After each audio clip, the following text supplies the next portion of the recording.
बिहारी आरती गाओ,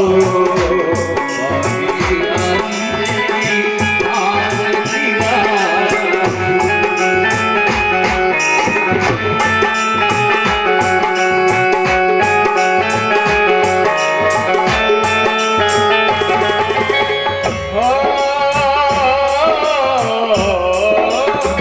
श्री हरिदास के प्यारे तुम, श्री हरिदास के प्यारे तुम, मेरे मोहन जीवन धन्य, मेरे मोहन जीवन धन्य। देख युगल छवि, देख युगल छवि, बलि बलि जाओ, बाके बिहारी के आरती गाओ, बाके बिहारी के आरती गाओ। गुरमुर गौरम सदाचारम संसार सारम तुझे सदा वदंतम हृदयारविंदे, भवम भवानी शरणं नमामि। त्वमेव माता पिता त्वमेव, त्वमेव वन्दो जगदा त्वमेव, त्वमेव विद्या सर्वं त्वमेव, त्वमेव सर्वं त्वमेव एव। बाके बिहारी तेरी आरती गाओ, बाके बिहारी तेरी आरती गाओ, बाके बिहारी तेरी आरती गाओ। बिहारी तेरी आरती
किनारे पर।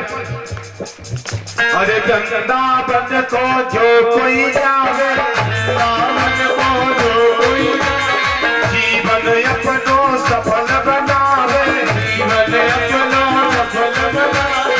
अरे शीश धर धर चरण में जाति करे राधे श्याम शीश धर।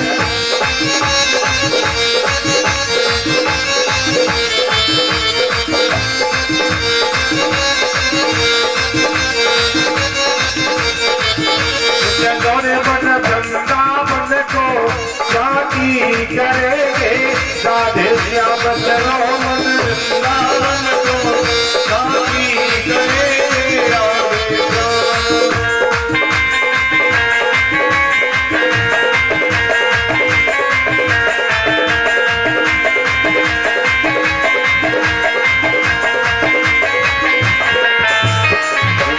भगवान की जय हो।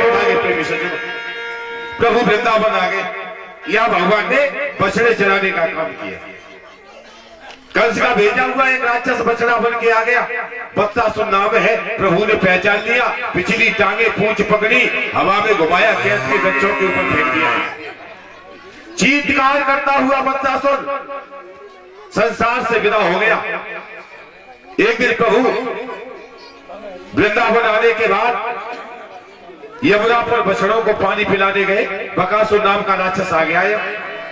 बगुले का रूप बना के यमुना में रहता है।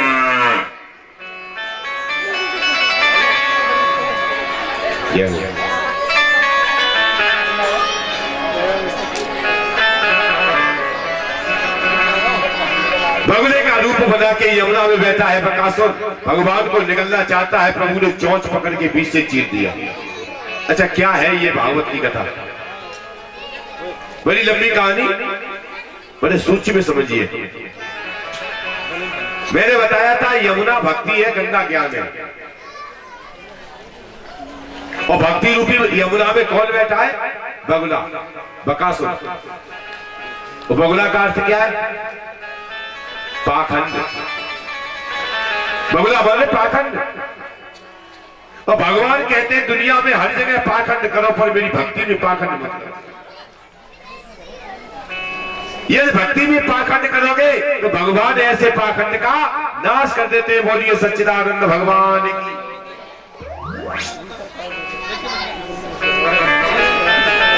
बकासुर का अंत किया। एक दिन सखा जंगल में घूम रहे थे। कंस का भेजा हुआ एक राक्षस आया है, नाम है अगासुर। अजगर सर्प का रूप बना के मुंह फाड़ लिया। एक ओट जमीन से एक आकाश से लगाए। सखाओं ने भगवान से कही, प्रभु देखो ये कोई गुफा है। भगवान समझ गए गुफा नहीं है, अगासुर है। भगवान उसके अंदर प्रवेश करते हैं। गले में जाके प्रभु ने शरीर का विस्तार किया।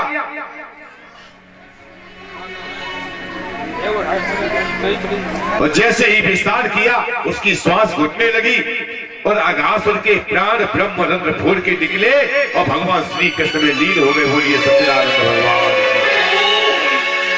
अच्छा, कई बातें हैं।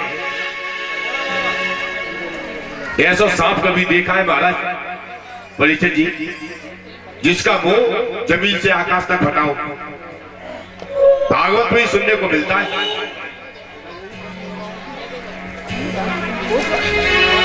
और भागवत दिखाती भी है, ये देखने की ताकत हो तो। अगासुर क्या है? आग माने होता है पाप। और पाप रूपी असुर का मुंह कितना फटा है? जमीन से आकाश तक। भागवत बताती है पाप के पेट में दुनिया चली जाती है, लेकिन जब पाप के पेट में परमात्मा जाता है तो इस पाप का नाश हो जाता है। बोलिए गोविंद भगवान। अच्छा, पौराणिक तथ्य से देखे हो तो अगासुर के प्राण भगवान श्री कृष्ण में लीन हो गए। क्यों?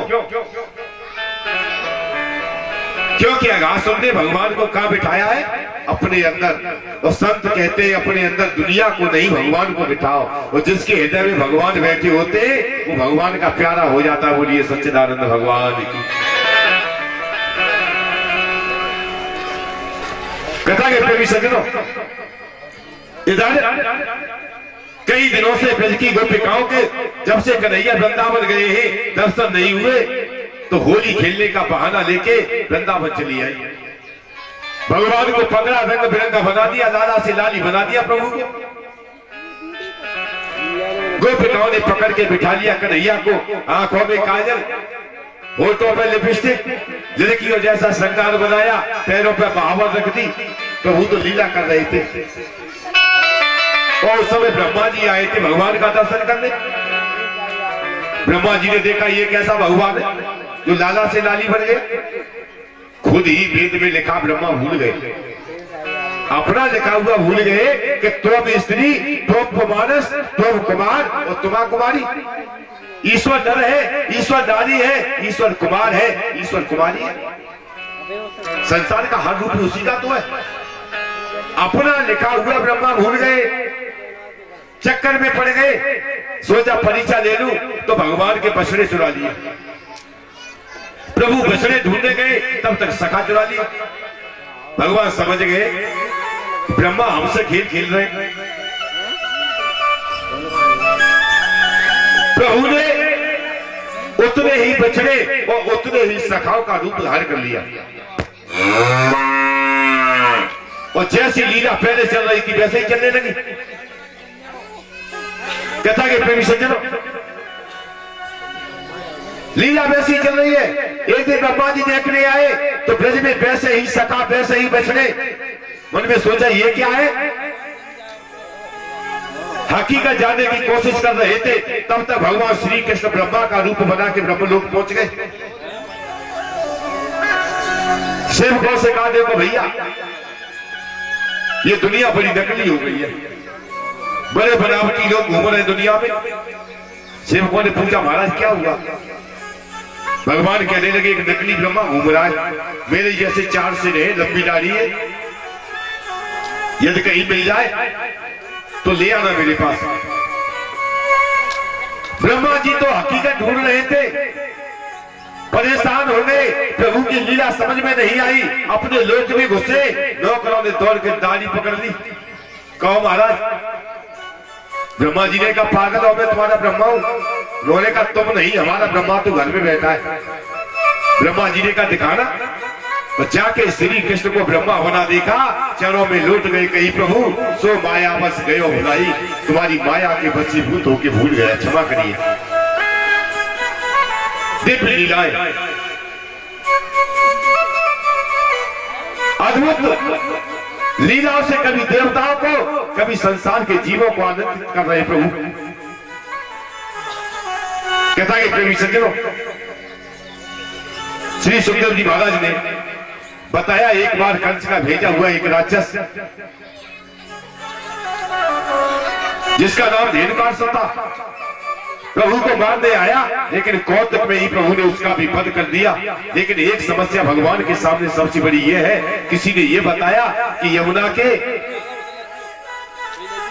जल में काली नाग रहता है और जहां रहता है वह एक दह है और उस दह का नाम काली नाग के नाम से काली दह पड़ गया। एक दिन गाय बछड़े पानी पीने गए तो पानी पीने से बेहोश हो गए। प्रभु ने मन में सोचा इस नाग के जहर से यमुना का पानी जहरीला हो गया है, मैं यमुना को निर्मल बनाऊंगा। सखाओं के साथ गेंद का खेल रोक दिया प्रभु ने। गेंद का खेल होने लगा। श्री रामा की गेंद प्रभु ने तोड़ मारा, गेंद सीधी यमुना में। श्री राम आकर गया, कही कन्हैया हमारी गेंद दो। भगवान ने कहा चल भैया ये तो काली देह में गिर गई, भैया से दूसरी दिलवा दूंगा। देखिए श्री राम हट कर गया, मैं तो यही गेंद लूंगा, ये तो बच्चे की हद है। भगवान ने कहा वही लेगा तो अभी देता हूं। फेंटा छुड़ा के प्रभु भागे यमुना की ओर। पहले तो श्री रामा ने सखाओं ने सोचा कन्हैया मजाक कर रहा है, लेकिन जैसे ही कदम के पेड़ पर चढ़े श्री रामा ने कही लाला यमुना में कूदना मत, मुझे गेंद नहीं चाहिए, मुझे तू चाहिए भैया। यमुना में काली नाग रहता है, तुझे मार डालेगा। चिल्लाने वाले चिल्लाते रहे, लेकिन प्रभु तो लीला कर रहे थे और यमुना की जल में कूद गए। सखाओं ने भाग के वृंदावन वासियों को बताया, कन्हैया काली नहर में डूब गया। मैया यशोदा, भावानंद, सभी ब्रजवासी चीखते चिल्लाते यमुना पर आए और भगवान गेंद ढूंढते ढूंढते वहां पहुंचे जहां काली नाग सो रहा है, नाग की पत्नी जाग रही है।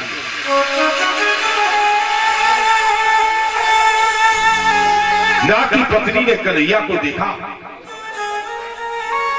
कथा के प्रेमी सज्जनों मोहित हो गई प्रभु पर।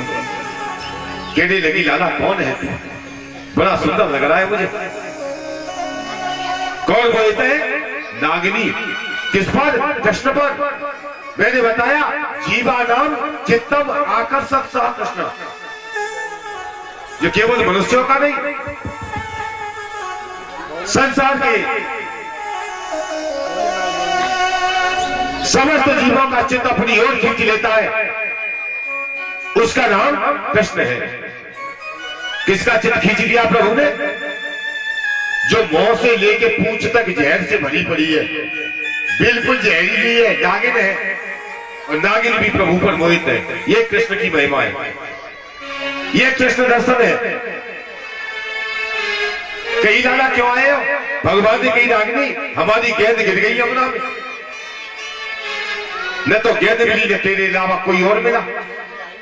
हमें लगता है हमारी गेंद तुमने चुरा ली, हमारी गेंद दे दो। नागिनी की लाला पागल है, हमें चोरी लगा रहा है, देख नहीं रहा है मेरा पति सो रहा है, जाग गया तो तुझे मार डालेगा। भगवान का बड़ा घमंड है पति पे। अच्छा महाराज, होता भी है, हर पत्नी को घमंड होता है अपने पति पे। कबू देखो मोहल्ला में लड़ाई है जाए और पति गए हो बटेश्वरों को मेला करवे, तब पत्नी कहती है रुक जा, शाम को मत को आ जाता तब देखी जाएगी। घमंड होता है ना अपने अपने पति का। नागिनी को भी घमंड है। भगवान ने कहा तो एक काम कर, तू जगा, मैं भी देखूं तेरे पति में कितनी ताकत है। नागिनी के बालक देख, हट मत कर नहीं तो जगा दूंगी। भगवान ने कहा तू जगाती है या मैं जगाऊं? नागिनी ने कहा कि लाला अब तू नहीं, अब तो मैं जगाऊंगा। और नागिनी ने नाग से कही, महाराज जागो, तुम्हारे द्वार पर एक छोटा बालक छोटे मुंह बड़ी बात कह रहा है, तुम्हें चुनौती दे रहा है। नाग जोश में आ गया, क्रोध में आके फुंकारा और दौड़ के भगवान से। हमें तो लगता है हमारे भोले महाराज के पितारी मेरे गले काका बनो। बोलिए सच्चिदानंद भगवान की।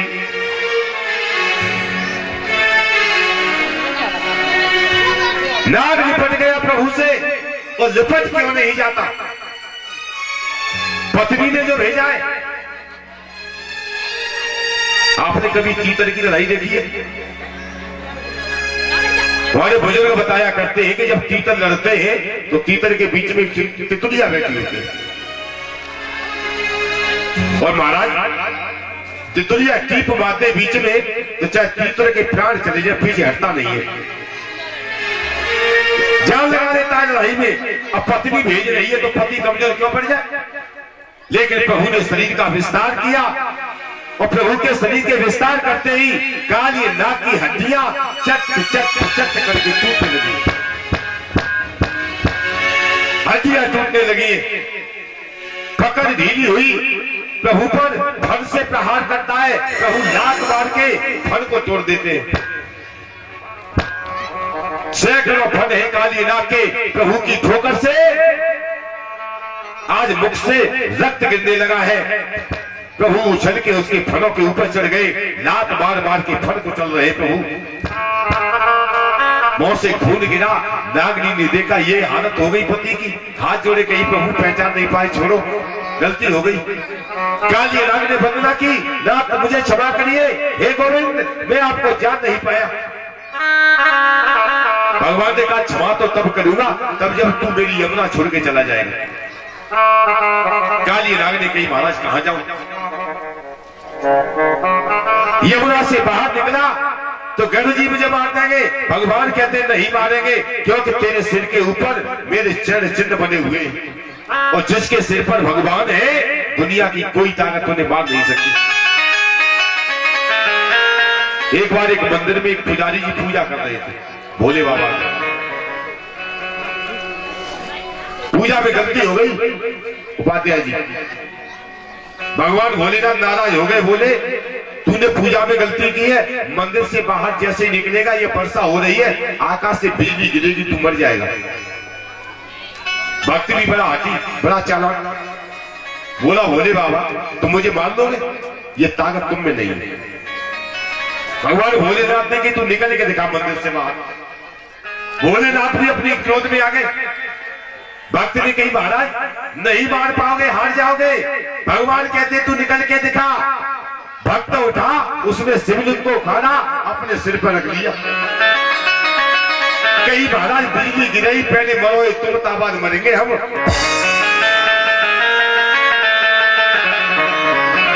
तो भगवान को सिर पर बिठाइए, काल भी आपका कुछ नहीं बिगाड़ पाएगा। काली नाग के सिर पर भगवान के चरण चिन्ह लगे हुए हैं। भगवान कहते गरुड़ तुझसे कुछ नहीं कहेंगे।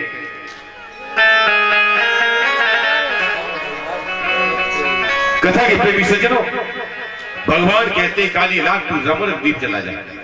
किसे भेज रहे? काली नाग को। और दो शब्दों में कथा का सार देखिए आप। काली नाग कौन है? जिसके बहुत से फन है, और फन माने ऐब। कोई ऐबीना होता है, लोग कहते हैं ये बड़ा फनी है। जुआ का फन, शराब का फन, झूठ का फन, वेश्यावृत्ति का फन, दारू का फन, जिसके अंदर बहुत से ऐब हो, ऐसा अवगुणी पुरुष भक्ति करने की योग्य नहीं है, यमुना में रहने की योग्य नहीं है। भक्ति करने से पहले ऐसे जीव को रमण द्वीप जाना चाहिए। और रमण द्वीप क्या है? रमण करता है जहां का, अर्थात सत्संग, संतों की संगति में जाएगा, उसके विकार दूर होंगे। जब वो निर्मल हो जाएगा तब भक्ति के काबिल बनेगा। भगवान ने काली नाग को रमण द्वीप भेज दिया, और काली नाग के फन पर बंसी बजाते हुए प्रभु यमुना से बाहर आ गए। बोलिए सच्चिदानंद भगवान की जय हो। यमुना को निर्मल कर दिया प्रभु ने। भगवान सखाओं से मिले, मैया से मिले। कथा के प्रेमी सज्जनों, आगे देवता ने देखा कि रात हो गई है, सखा यमुना के किनारे रुके हैं, और नाग के जहर से बृहस्पति जहरीली हो गई। तो उन्होंने सारे वन में आग लगा दी। सखाओं ने देखा, चिल्लाए, भगवान खड़े हुए, मुंह फाड़ के सारी अग्नि पी गए। अच्छा, भगवान आग पी गए कैसे? यह एक सिद्धांत है भैया कि हर कार्य अपने कार्य में लीन होता है। भगवान कारण है, अग्नि उनका कार्य है। वेद कहता है कि मुखाद अग्निर्जायत, भगवान के मुख से अग्नि पैदा हुई है। कारण और कार्य में क्या अंतर है? ये जो मिट्टी है वो कारण है, इसका जो घड़ा बना, बर्तन बना, वो क्या है? इसका कार्य है। और कार्य जब बिगड़ेगा तब किस में मिलेगा? मिट्टी में मिलेगा। तो जो चीज जहां से पैदा होती है,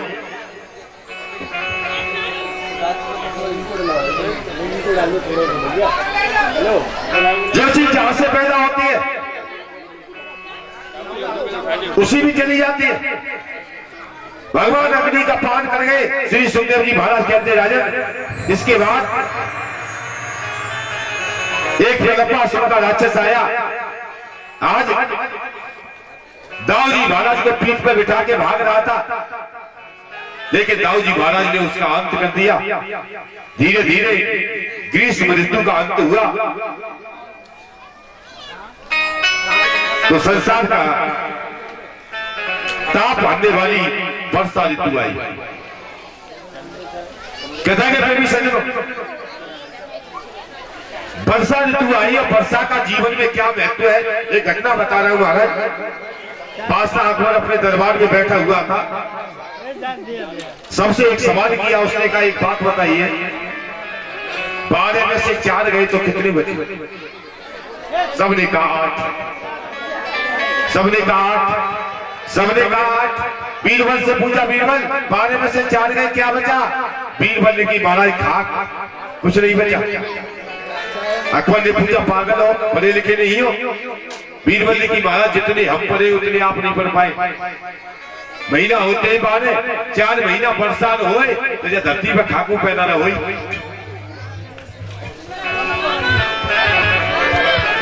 कितना के प्रेमी सज्जनों, वर्षा ऋतु का अंत हुआ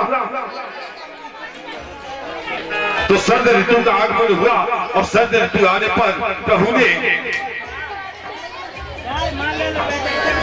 शब्द ब्रह्म का सहारा लिया है। महाराज यहां प्रभु ने शब्द ब्रह्म का सहारा लिया है। अपने अधरों पे बंसी रखी और प्रभु ने एक दिन बंसी बजाई।